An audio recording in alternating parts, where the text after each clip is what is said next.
दोस्तों, स्वागत है आप सभी का आपके अपने चैनल सिलेक्शन मेंटर में। आज हम लोग शुरू करते हैं जीके की 4th क्लास। और आज हम लोग 15 क्वेश्चन लेकर आए हैं फिर से।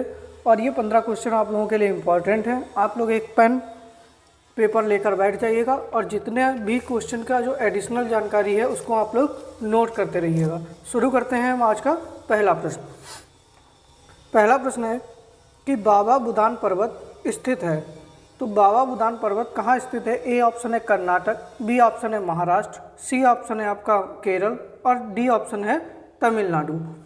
तो आपका जो बाबा बुदान पर्वत है वो ए ऑप्शन सही हो जाएगा। कहाँ है? कर्नाटक में स्थित है। कहाँ? कर्नाटक में स्थित है। और यह किसके लिए फेमस है? तो दक्षिण भारत में सर्वाधिक लौह अयस्क, दक्षिण भारत में सर्वाधिक लौह अयस्क की प्राप्ति कहाँ से होती है? तो बाबा बुदान पर्वत से होती है। कहाँ से? बाबा बुदान पर्वत से होती है, इसीलिए यह फेमस है। महाराष्ट्र में हरिश्चंद्र पहाड़ियाँ हैं। कौन सी है? हरिश्चंद्र पहाड़ी है। हरिश्चंद्र पहाड़ी है।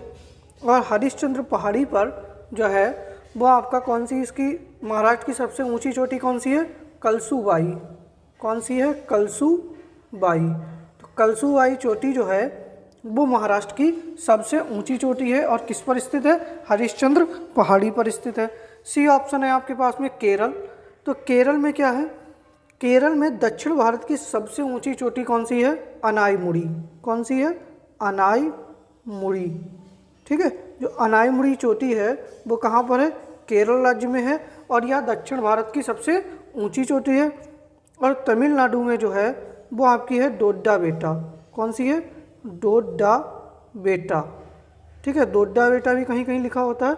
डोड्डा बेटा चोटी यह जो है दक्षिण भारत की दूसरी सर्वोच्च चोटी है, जो कि कहाँ स्थित है? तमिलनाडु में स्थित है। तो बाबा बुदान पर्वत कहाँ स्थित हो जाएगा? कर्नाटक में। ए ऑप्शन आपका सही हो जाएगा। ठीक है, आगे हम लोग अगला प्रश्न देखते हैं कि गोमती नदी किस जिले में गंगा नदी से मिलती है? ए ऑप्शन है पटना, बी ऑप्शन है भागलपुर, सी ऑप्शन है सोनपुर और डी ऑप्शन है गाजीपुर। तो जो गोमती नदी है वह गंगा नदी से कहाँ मिलती है? गाजीपुर जिले में जाकर। कहाँ पर? गाजीपुर जिले में। जल्दी से आप लोग बताइए कि गोमती नदी का उद्गम कहाँ से होता है? गोमती नदी का उद्गम कहाँ से होता है? ठीक है, गोमती नदी का उद्गम बताइएगा कहाँ से होता है। और आगे हम लोग देखते हैं कि जो पटना है, पटना में गंगा नदी से कौन सी नदी मिलती है? तो पटना में सोन नदी। कौन सी? सोन नदी जो है वो किससे मिलती है? आके गंगा नदी से सोन नदी पटना में मिलती है। भागलपुर में कौन सी नदी मिलती है गंगा से? कोसी नदी। कौन सी? कोसी नदी। ठीक है, कोसी नदी भागलपुर में मिलती है गंगा नदी से। और कोसी नदी को बिहार का शोक कहा जाता है। और सोनपुर में कौन सी नदी मिलती है? गंडक नदी। कौन सी? जो गंडक नदी है वो सोनपुर में किससे मिल जाती है? गंगा नदी से मिल जाती है। अच्छा हाँ, गोमती नदी का उद्गम स्थल क्या है? फुलहर झील। का फुलहर झील कहाँ पर है? उत्तर प्रदेश में। कहाँ पर? यूपी में। और यूपी में भी कहाँ पर? पीलीभीत जिले में। ठीक है, पीलीभीत जिले के यूपी में पीलीभीत जिले में गोमती नदी का उद्गम स्थल है। तो गोमती नदी कहाँ मिलती है? इससे गाजीपुर से मिलती है। ठीक है, डी ऑप्शन सही हो जाएगा। अगला प्रश्न है हमारे पास कि लिपुलेख दर्रा कहाँ स्थित है? ए ऑप्शन है सिक्किम, बी ऑप्शन है उत्तराखंड, सी ऑप्शन है अरुणाचल प्रदेश और डी ऑप्शन है हिमाचल प्रदेश। तो जो लिपुलेख दर्रा है वो उत्तराखंड में स्थित है। कहाँ? उत्तराखंड में स्थित है। सिक्किम में कौन सा स्थित है? तो सिक्किम में नाथुला है। कौन सा है? नाथुला दर्रा है। और एक है जेलेपला। जेलेपला। ठीक है, उत्तराखंड में और कौन सा है? लिपुलेख है, माना है और नीति है। ठीक है, लिपुलेख है, माना है, नीति है। सिक्किम में कौन सा है? नाथुला है, जेलेपला है। और अरुणाचल प्रदेश में आपका कौन सा है? दिफू है। कौन सा है? दिफू है। एक कौन सा है? यांग्याप दर्रा है। और इस यांग्याप दर्रा से कोई नदी भारत में प्रवेश करती है? आप लोग आंसर बताइएगा। और हिमाचल प्रदेश में कौन कौन से हैं? तो हिमाचल प्रदेश में रोहतांग है। कौन सा है? रोहतांग है। बारालाचा है। कौन सा है? बारालाचा है। और यहाँ पर एक और है, सिपकीला है। सिपकीला दर्रा है। ठीक है, तो लिपुलेख दर्रा कहाँ स्थित हो जाएगा? उत्तराखंड में। सिक्किम में कौन सा है? नाथुला है और जेलेपला है।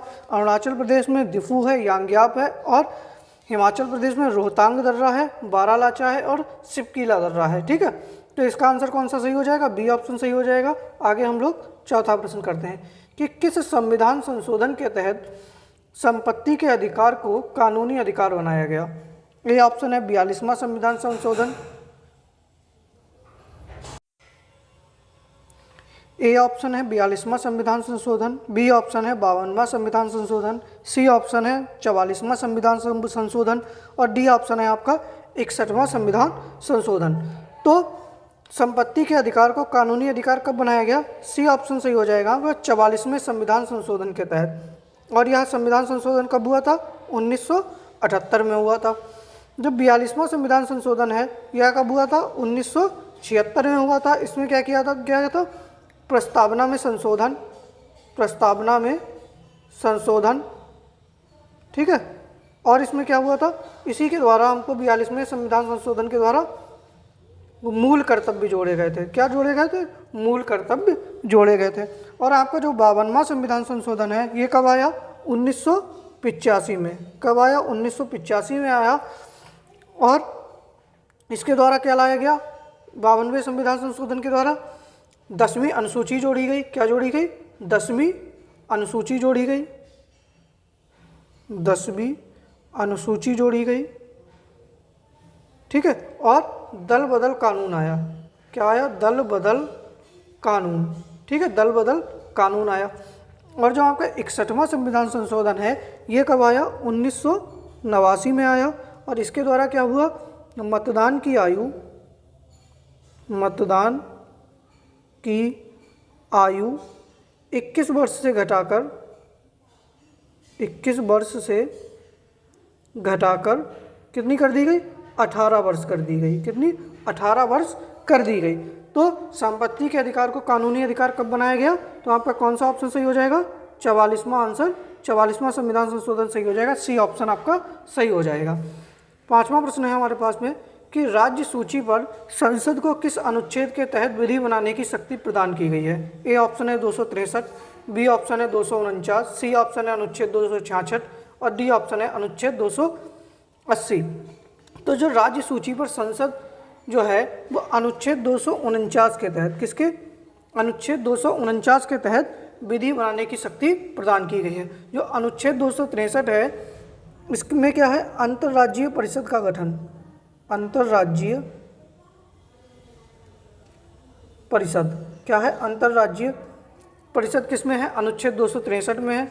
अनुच्छेद 266 में क्या है? भारत की संचित निधि है। क्या है? भारत की संचित निधि है। और अनुच्छेद 280 में क्या है? वित्त आयोग है। क्या है? वित्त आयोग है। ठीक है, क्या है? वित्त आयोग है। तो इसका कौन सा आंसर सही हो जाएगा? बी ऑप्शन सही हो जाएगा। आगे हम लोग अगला प्रश्न देखते हैं कि राज्यपाल को अध्यादेश जारी करने की शक्ति प्राप्त है। ए ऑप्शन है अनुच्छेद 155, बी ऑप्शन है अनुच्छेद 159, सी ऑप्शन है अनुच्छेद 213 और डी ऑप्शन है अनुच्छेद 169। तो राज्यपाल जो है अनुच्छेद 213 के तहत क्या कर सकता है? अध्यादेश जारी कर सकता है। अनुच्छेद 155 में जो है वो राज्यपाल की नियुक्ति है। क्या है? राज्यपाल की नियुक्ति है। ठीक है, राज्यपाल की नियुक्ति किसमें है? अनुच्छेद 155 में है। अनुच्छेद 159 में क्या है? शपथ है। और शपथ कौन दिलाता है? जल्दी से कमेंट बॉक्स में बताइएगा, राज्यपाल को शपथ कौन दिलाता है। और अनुच्छेद 169 में क्या है? विधान परिषद है। क्या है? विधान परिषद है। ठीक है, आगे हम लोग तो इसका आंसर क्या सही हो जाएगा? सी ऑप्शन सही हो जाएगा। अनुच्छेद 213 के तहत राज्यपाल जो है वो अध्यादेश जारी कर सकता है। अगला प्रश्न हम लोग देखते हैं कि संसद के दोनों सदनों की संयुक्त बैठक भारतीय संविधान में किस देश के संविधान से ग्रहण की गई है? ठीक है, ए ऑप्शन है दक्षिण अफ्रीका, बी ऑप्शन है रूस, सी ऑप्शन है कनाडा और डी ऑप्शन है ऑस्ट्रेलिया। तो जो संयुक्त बैठक है वो हमने कहाँ से ली है? ऑस्ट्रेलिया के संविधान से। कहाँ से? ऑस्ट्रेलिया के। ऑस्ट्रेलिया से हमने और क्या लिया है? समवर्ती सूची ली है। क्या ली है? समवर्ती सूची। अच्छा, जल्दी से बताइएगा कि संसद के सदन जो संयुक्त बैठक होती है इसकी अध्यक्षता कौन करता है? ठीक है, अध्यक्षता कौन करता है? दक्षिण अफ्रीका से हमने क्या लिया है? संविधान संशोधन लिया है। क्या लिया है? संविधान संशोधन लिया है। और हमने दक्षिण अफ्रीका से क्या लिया है? दक्षिण अफ्रीका से हमने और राज्यसभा सदस्यों का निर्वाचन, राज्यसभा सदस्यों का निर्वाचन, ठीक है, राज्यसभा सदस्यों का निर्वाचन हमने कहाँ से लिया है? दक्षिण अफ्रीका से। रूस से हमने क्या लिए हैं? मूल कर्तव्य लिए हैं। क्या लिए हैं? मूल कर्तव्य लिए हैं। और कनाडा से हमने क्या लिया है? कनाडा से हमने संघ व राज्य के बीच शक्ति विभाजन, संघ व राज्य के बीच शक्ति विभाजन, ठीक है, शक्ति विभाजन, ये हमने कहाँ से लिया है? कनाडा के संविधान से लिया है। तो संयुक्त बैठक जो है वो हमने कहाँ से ली है? ऑस्ट्रेलिया के संविधान से ली है। और संसद के दोनों सदनों की संयुक्त बैठक की अध्यक्षता कौन करता है? लोकसभा अध्यक्ष करता है। और संयुक्त बैठक को बुलाता कौन है? तो राष्ट्रपति बुलाता है। अगला प्रश्न है, वैसे कौन सा शासक बीड़ा बजाता था? तो ए ऑप्शन है समुद्रगुप्त, बी ऑप्शन है चंद्रगुप्त द्वितीय, सी ऑप्शन है कुमारगुप्त, डी ऑप्शन है स्कंदगुप्त। तो जो समुद्र संगीत प्रेमी जो शासक था वो समुद्रगुप्त था। कौन सा? बीड़ा कौन बजाता था? समुद्रगुप्त बजाता था। कुमारगुप्त ने क्या किया था? नालंदा विश्वविद्यालय की स्थापना की थी। किसकी? नालंदा विश्वविद्यालय की स्थापना की थी। और स्कंदगुप्त जो था इसने हूणों को पराजित किया था। सबसे पहले हूणों को पराजित किया था, ठीक है, हूणों को पराजित किया था। अगला प्रश्न है हमारे लिए कि निम्न में से किसे दिल्ली का वास्तविक संस्थापक कहा जाता है? ए ऑप्शन है कुतुबुद्दीन ऐबक, बी ऑप्शन है इल्तुतमिश, सी ऑप्शन है बलबन, डी ऑप्शन है गयासुद्दीन तुगलक। तो दिल्ली का वास्तविक संस्थापक जो है वो इल्तुतमिश को कहा जाता है। इसने इकता व्यवस्था शुरुआत की थी। किसकी? इकता व्यवस्था की।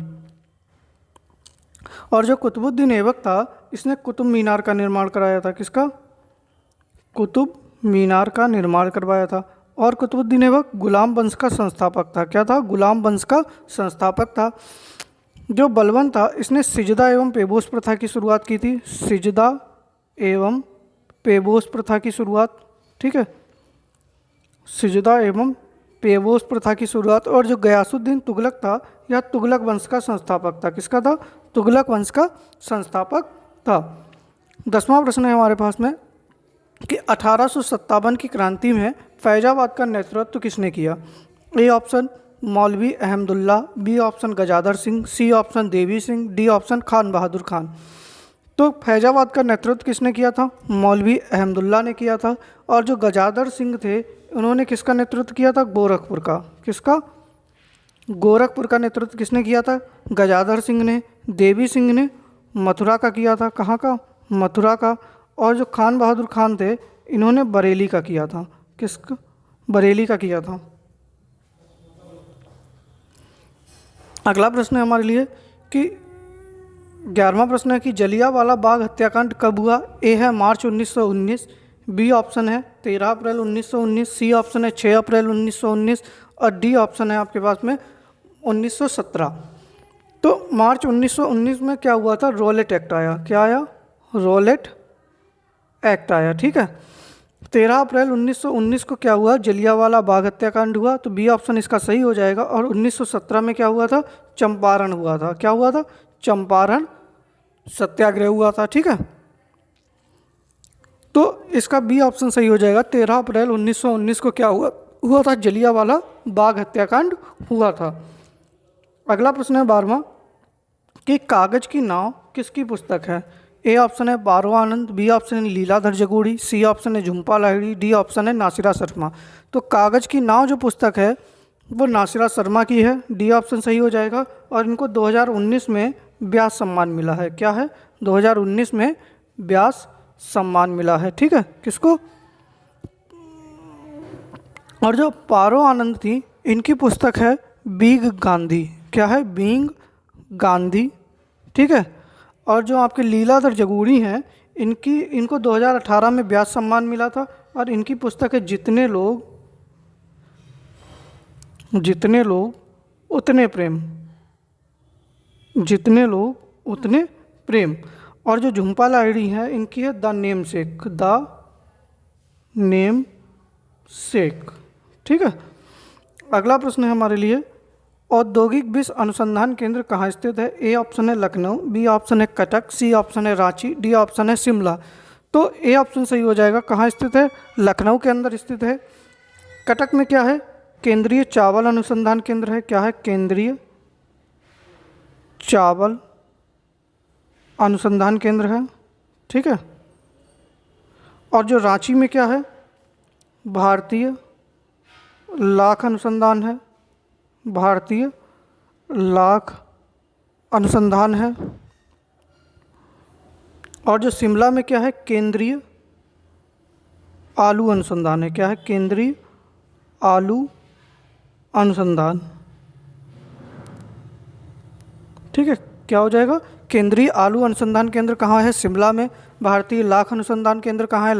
रांची में। और चावल अनुसंधान केंद्र कहाँ पर है? कटक में। और औद्योगिक विष अनुसंधान केंद्र कहाँ पर है? लखनऊ में। तो ए ऑप्शन इसका सही हो जाएगा। अगला प्रश्न है कि रेबीज के टीके की खोज किसने की? ए ऑप्शन है रॉबर्ट ब्राउन, बी ऑप्शन है अलेक्जेंडर फ्लेमिंग, सी ऑप्शन है लुई पास्चर और डी ऑप्शन है एडवर्ड जेनर।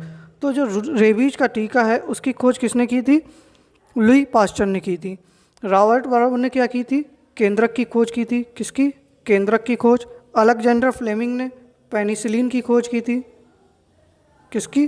पेनिसिलिन की खोज की थी। और एडवर्ड जेनर ने चेचक का टीका। किसका? चेचक का टीका किसने खोजा था? एडवर्ड जेनर ने खोजा था। ठीक है, तो इसका आंसर कौन सा सही हो जाएगा? सी ऑप्शन सही हो जाएगा। लुई पास्चर ने क्या था? रेबीज के टीके की खोज की थी। 15वां क्वेश्चन है कि कोटा शहर निम्न में से किस नदी के किनारे स्थित है? ए ऑप्शन है चंबल, बी ऑप्शन है नर्मदा, सी ऑप्शन है हिंडन, डी ऑप्शन है गंगा। तो जो कोटा शहर है वो चंबल नदी के किनारे स्थित है। ए ऑप्शन सही हो जाएगा। चंबल नदी के किनारे कौन सा शहर स्थित है? कोटा शहर स्थित है। नर्मदा नदी के किनारे कौन सा शहर स्थित है? तो नर्मदा नदी के किनारे आपका जबलपुर स्थित है। कौन सा? जबलपुर। ठीक है। हिंडन नदी के किनारे गाजियाबाद। कौन सा स्थित है? गाजियाबाद। और गंगा के किनारे कौन सा स्थित है? कानपुर। कौन सा है? कानपुर। भागलपुर। ठीक है, कौन सा है? कानपुर, भागलपुर। ठीक है, ये गंगा नदी के किनारे स्थित है। अब मैं आपसे प्रश्न पूछूं कि उज्जैन किस नदी के किनारे है? कौन सा? उज्जैन। ठीक है, उज्जैन किस नदी के किनारे है? हैदराबाद किस नदी के किनारे है? कौन सा? हैदराबाद किस नदी के किनारे है? बताइएगा आप लोग। तो उज्जैन कौन सी नदी के किनारे है? क्षिप्रा। ठीक है, किस नदी के किनारे है? क्षिप्रा। और हैदराबाद किस नदी के किनारे है? मूसी नदी के किनारे स्थित है। ठीक है, आज के हमारे ये 15 प्रश्न थे। उम्मीद कर रहे हैं कि आप सभी को ये 15 प्रश्न पसंद आए होंगे। अगर आप लोगों को वीडियो पसंद आ रही है तो वीडियो को अधिक से अधिक शेयर करें। अगर आपको इसकी PDF चाहिए है, अगर इसकी PDF चाहिए तो PDF के लिए आप लोग हमारा टेलीग्राम चैनल जो है उसको ज्वाइन कर सकते हैं। वहाँ से आप इसकी PDF प्राप्त कर सकते हैं। अब आपसे कुछ प्रश्न हैं हमारे कि आसियान का मुख्यालय कहाँ पर है? कौन सा? कुछ होमवर्क है, कमेंट बॉक्स में आंसर बताइएगा। आसियान का हेडक्वार्टर कहाँ पर है? ठीक है। सार्क का हेडक्वार्टर कहाँ पर है? ठीक है, सार्क का हेडक्वार्टर कहाँ पर है? WHO का हेडक्वार्टर कहाँ पर है? ठीक है, WHO का हेडक्वार्टर कहाँ पर है? इसके बाद में आपका बिम्स्टेक का कहाँ पर है? किसका? बिम्स्टेक का कहाँ पर है? बिम्स्टेक का हेडक्वार्टर कहाँ पर है? आपका WTO का हेडक्वार्टर कहाँ पर है? यूनेस्को कहाँ पर है? ये सारे आंसर आप लोगों को कमेंट बॉक्स में बताने हैं। इनके सबके आपको हेडक्वार्टर बताने हैं कि कहाँ स्थित है। उम्मीद कर रहे हैं कि आप सभी को क्लास पसंद आ रही होगी। अगर वीडियो पसंद आ रही है तो वीडियो को लाइक करें, सब्सक्राइब करें और चैनल को शेयर करें। धन्यवाद।